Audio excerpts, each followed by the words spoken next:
In this video, I'm going to show you how to make a very simple flock box. I hope you've subscribed to the channel. If you haven't, there's a subscribe link down below and in the lower right-hand corner of this video. So let's get on with making our DIY flock box. And here it is.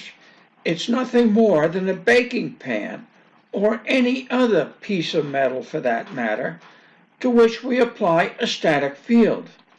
In this video, I'm using a StaticGrassKing applicator with a 15 kV static field.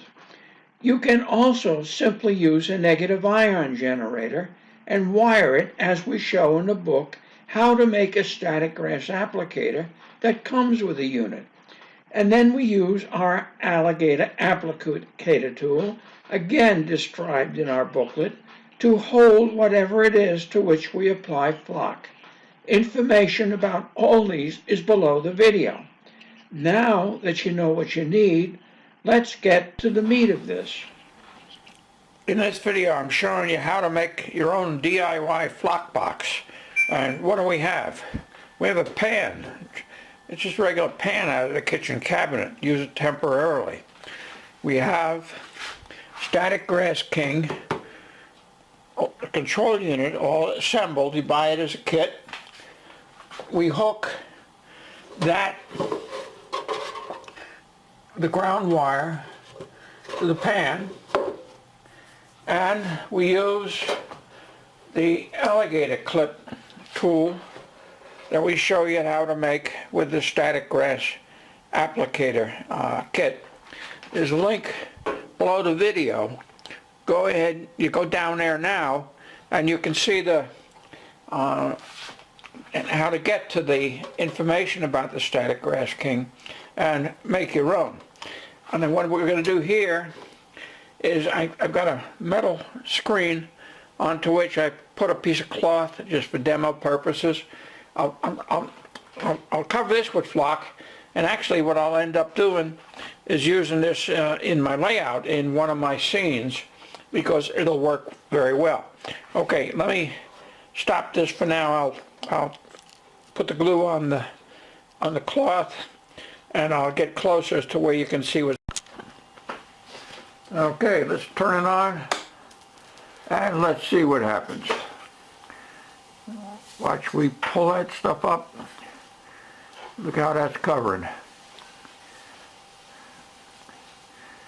All that flock is ended up on that cloth.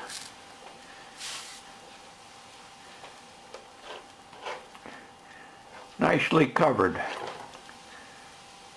Now that's what you call a flock box. All the flock is gone. It's all covered. I'm not going to cover it 100% because I'll come back and put another layer. But there it is. A flock box. DIY flock box. That thing's got power. Look at that. It's starting to stuff on fire. Okay, I'll stop this and readjust the video. Now, look how nicely that worked up. And that was on just an old piece of cloth I had, and I used it for demo because I'm going to use this cloth in one of my dioramas. I'll use it as a base for a small field that I'm making. I'll add tufts. I'll cut it up. You can use this unit as a flock box however you wish. I'll show you how I use it to add branches on a plastic tree. Alright, let's see what we can do. We want to add some leaves to a plastic tree. Leaves, we're talking about branches. We just hook it in and we watch this. Look at those branches. Now, even I am impressed with the branches that I have just put on this tree. Look at that. Who needs seafoam? And listen to it sing.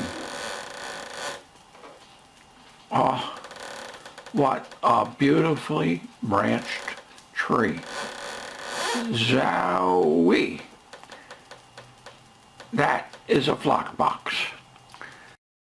This is what the branches look like on a plastic armature.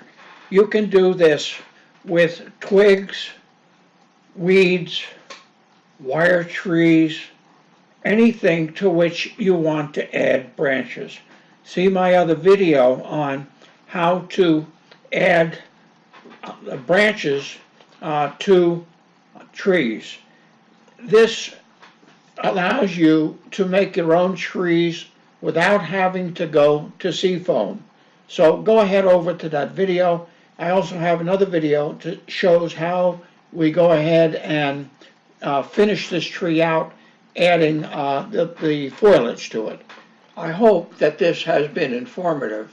There's a lot more information down below, so do make sure that you read it. And I would appreciate it very much were you to subscribe. The subscribe button is in this end screen, and there's also other information in this end screen that may be of interest to you. Thank you.